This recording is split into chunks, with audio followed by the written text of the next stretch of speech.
আচ্ছা, ওই নতুন দলটা খায় না মাথায় দেয়। তৃণমূলের মতো একটা দল থেকে মমতা বন্দ্যোপাধ্যায়ের মতো নেত্রী ছাতার তলা থেকে ব্যাঙের ছাতার তলায় গেলেন কি করে? এটা একটা মমতা বন্দ্যোপাধ্যায়ের ছাতা, বাংলার বাঘিনী, দেশের বাঘিনীর ছাতার তলা থেকে ব্যাঙের ছাতার তলায় গিয়ে আমরা তো অনেক বড় কিছু ভাবছিলাম। এদের দৌড় শেষ পর্যন্ত ওই কোনো মানে আছে? এবং ওনারা মনে রাখবেন কত বড় বিশ্বাসঘাতকতা শুধু মমতা বন্দ্যোপাধ্যায় বা তৃণমূলের সঙ্গে করলেন তাই নয়, ওনাদের প্রত্যেক ভোটারের সঙ্গে করলেন। কারণ লোকসভায় ওনারা গেছেন, ভোটাররা ভোট দিয়েছিলেন কিন্তু অ্যান্টি বিজেপি ভোট।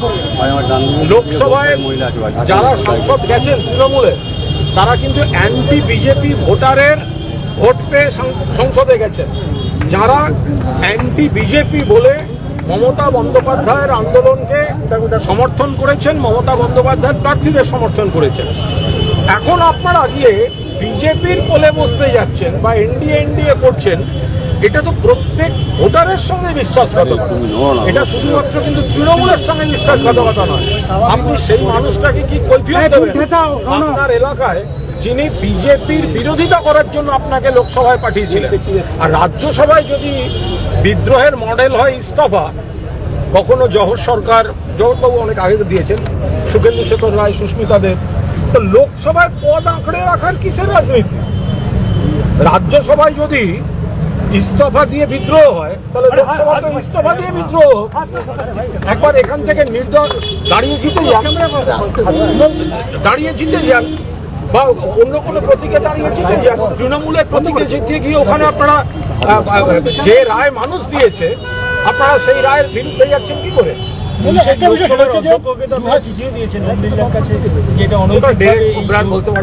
দাদা, আজকে আপনাদের দলের তরফ থেকে স্পিকারকে একটি চিঠি দেওয়া হয়, লোকসভা স্পিকারকে। সেই চিঠিতে পরিষ্কার বলা হয় যে আইন অনুযায়ী দলের মধ্যে কোনো গ্রুপ বা এরকম ব্লক তৈরি করা যায় না।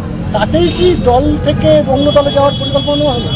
তারা বলতে পারবে, আপনাদের চালে বাজিমাত। আমরা শুধু দেখতে পাচ্ছি যে যারা এই ধরনের যারা মমতা বন্দ্যোপাধ্যায়ের নেতৃত্বে ছিলেন, সর্বভারতীয় তৃণমূল কংগ্রেসের ছাতার তলায় ছিলেন, তারা হঠাৎ এত বড় বড় কথা বলার পর ব্যাঙের ছাতার তলায় গিয়ে ঢুকেছেন। এটা কোন রাজনীতি? এতে আপনাদের মর্যাদা বাড়লো? আপনারা বিজেপির সঙ্গে হাত মেলালেন, আপনারা লোকসভায় গেলেন নরেন্দ্র মোদী হটাও বলে, আর আপনারা আজ থেকে নরেন্দ্র মোদী জিন্দাবাদ বলে তৃণমূলের সঙ্গে বিশ্বাসঘাতকতা করছেন। মানুষ দেখছেন, বিচার করবেন। সরাসরি বলছেন আপনাদের কি কোনো দাবি থাকবে যাতে এইভাবে এটা ডেরেক ওব্রায়েন ডিটেল বলতে পারবে, আমি আপনারা বলছি। কাকলি ঘোষ সরাসরি বলছেন যে এনডিএ শরিক হয়ে তারা কাজ করবে।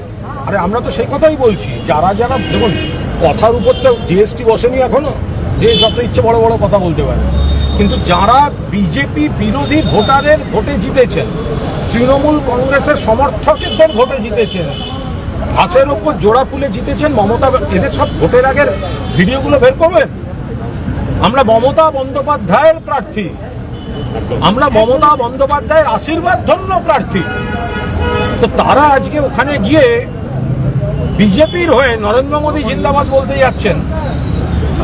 এটা তো মানুষের সঙ্গে বিশ্বাসঘাতকতা। তাহলে একটা প্রশ্ন, যে পার্টিতে তারা যাচ্ছেন, দেখা যাচ্ছে যে 2021-এ হারের পর আচমকা এই পার্টিটা হাওড়া থেকে সেটাকে রেজিস্টার করানো হয়। অর্থাৎ এই পরিকল্পনা কি আগে থাকতেই তৈরি হচ্ছিল? যে সেটাও হতে পারে। আবার এখন খুঁজতে বেরিয়েছেন অনেকে, এরকম ছোটোখাটো নানা দল তো তৈরি করে রাখেন। এখন হচ্ছে সেখানে একটা কৌশলগত আশ্রয় চাইতে যাওয়ার জন্য একটা সম্মানের ব্যাপারে যেতে হয়। আমি তৃণমূল করি, আমি তৃণমূলের সাংসদ, তার বদলে কি আমি ব্যাঙের ছাতার তলায় থাকি? হয় না কি কখন? একটা মানমর্যাদা বলে ব্যাপার থাকবে।